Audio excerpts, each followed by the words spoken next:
For those of you who don't know me, I'm Terry Wagner, Lancaster County Sheriff. Next to me is Lincoln Police Chief Jim Pashong and United States Marshal for the District of Nebraska, Mark Martinez. This information is really preliminary. I just want to preface everything with that. As more information reports get done, this information could change. But basically, shortly after 1 o'clock this afternoon, a Lincoln police officer stopped a vehicle near 12th and K Streets in Lincoln. The backseat passenger of that vehicle fled, and the officer could see a pistol in his waistband. He radioed that information in, which was confirmed by citizens who also saw the suspect run from the scene with a pistol. Other officers, deputy sheriffs who were working in that area, and members of the Metro Fugitive Task Force saturated that area in an attempt to locate the suspect. The suspect was spotted near 14th and Lincoln Mall by a uniformed Lancaster County deputy sheriff and members of the task force. The deputy sheriff and deputy U.S. Marshal confronted the suspect. The suspect displayed a weapon, and shots were fired by both the deputy and the U.S. Marshal. A pistol was found near the suspect, who has been transported to a local hospital and is being treated as we speak for his injuries. Neither the deputy sheriff nor the deputy U.S. Marshal were injured. The Lincoln Police Department is conducting the investigation into the shooting. The deputy sheriff has been placed on administrative leave pending the outcome of an administrative hearing. So that's about what we know now. Did the suspect brandish his weapon toward the officers or fire any shots? All I know is that the weapon was displayed. And like I said, Joe, we still don't have reports on that yet. The crime scene search is not complete. There are still officers and deputies at the scene conducting that search, so that information could change. Why was the suspect stopped? The vehicle was stopped for traffic violation. I don't know the particulars about that stop. Perhaps you do, but this young man was the backseat passenger in that vehicle. He was not the driver. How many people were in the vehicle? 3. Have you discovered a warrant in his name? No. I can add to that a little bit. The Lincoln police officer who stopped the vehicle recognized the individual that was in the back seat. He had tried to stop this person on a traffic stop for speeding on July 23rd. Stopped the person. The person did not have a driver's license on them at that particular point in time. The officer was going to issue a traffic citation for that particular violation, and the person then fled, and the officer did not pursue him and stuff. But he did have an address on this particular person, and so he was actually driving by the address where he thought this person might be and observed this person getting into a vehicle and then initiated a traffic stop. Were any of the officers wearing body cameras? No. And we're checking to see if there's cruiser cameras. We don't know. The deputy sheriff who's driving the vehicle, I don't know if his unit was equipped with a camera or not. The picture you see here, Tariq Artis, is the 18-year-old man who was shot. You know his condition right now? Or? I think he's in surgery right now. Can you tell us where he was shot? Like what part of the No. 1 shot, 2 shots, 3? He was shot. I'm not gonna be specific about that. That stuff could change. I mean, they're doing surgery now, so we'll find out from the doctors. Does he actually live in Lincoln? Is he from Lincoln? I think so. I think so. We actually have him down from one of our last contacts as being transient, but I believe for all practical purposes he is from Lincoln. What about? Deadly force was warranted in this situation? That's why we conduct investigations.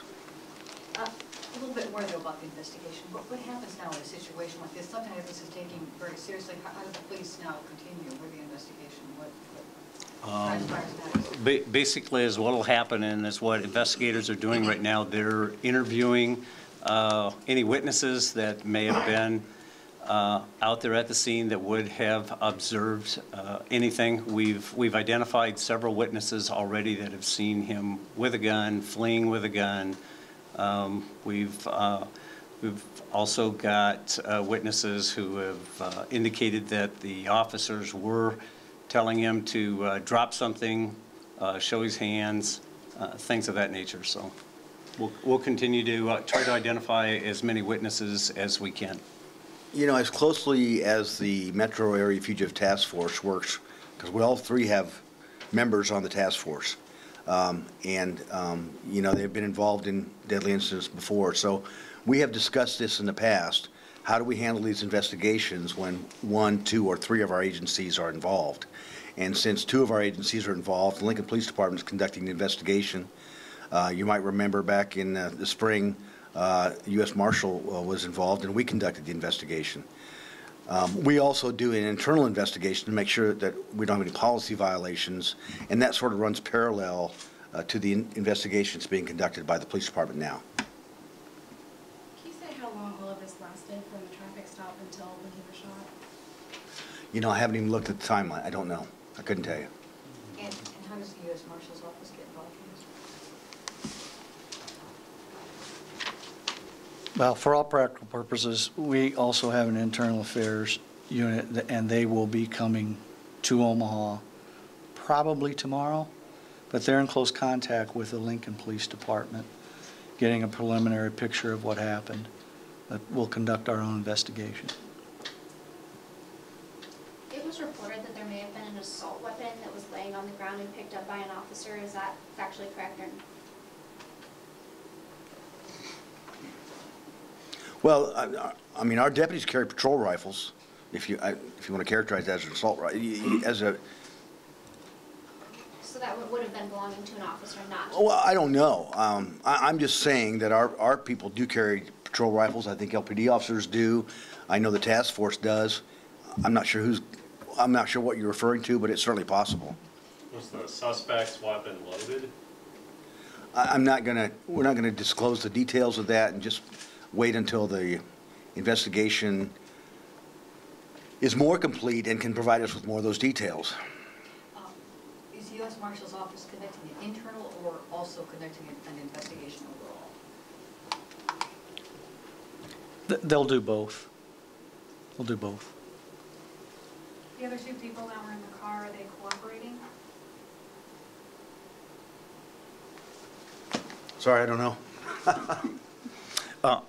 Investigators from the Lincoln Police Department are talking with him at this particular point in time, or have been, I should say. They did not flee, right? They stayed? with the Yes, vehicle? yes, that is correct.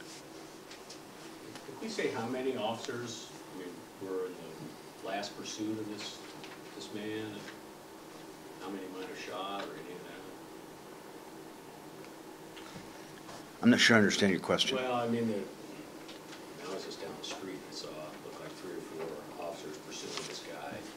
Can you say how many there were, how many fired a weapon, how many were in the street? Well, I've already told you, and in that release that I prepared, the deputy sheriff and the deputy U.S. Marshal fired their weapons. I don't know how many officers were involved I just don't know. And that's one of those things we just haven't sorted out yet. With the sensitivity on shootings and race and everything, can you address concerns that people may have, people who may be jumping to conclusions, who may be expressing their opinions that this was inappropriate, appropriate, whatever? What would you say to that? Well, it's really too early to be announcing or pronouncing or expressing opinions about right, wrong, or indifferent. It doesn't matter what color this young man was. It's a tragedy that has happened. I think we've certainly demonstrated that we had multiple independent witnesses that said he had a gun and that it was displayed. So that's all we can say now, just because we don't have any more factual information to give you. What path did he take that brought him to where he ended up going down? What was the exact route?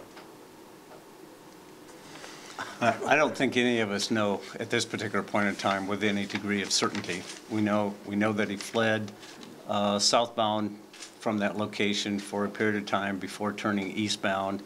And I know that at one particular point in time, he was on the Capitol grounds, running across the Capitol grounds, and ultimately ran across 14th Street, and then was ultimately contacted by law enforcement officers at 605 South 14th Street. Were there, and I know there were people later that came out after the shooting, were there people close by when the shooting occurred? Other people, like from the Capitol, people, just civilians walking around or anything in that area?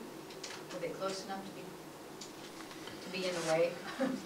I don't know about anybody being in the way. I know that there were some people in some businesses that observed some of the situation as it unfolded. And it was anybody else, could they have been in danger? I mean, were the civilians close enough to the shooting? Were there any people just walking around that were close to the shooting when the shooting occurred in that area?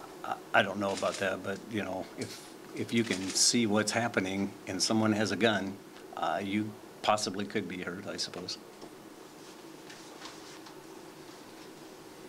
Okay. Thank you.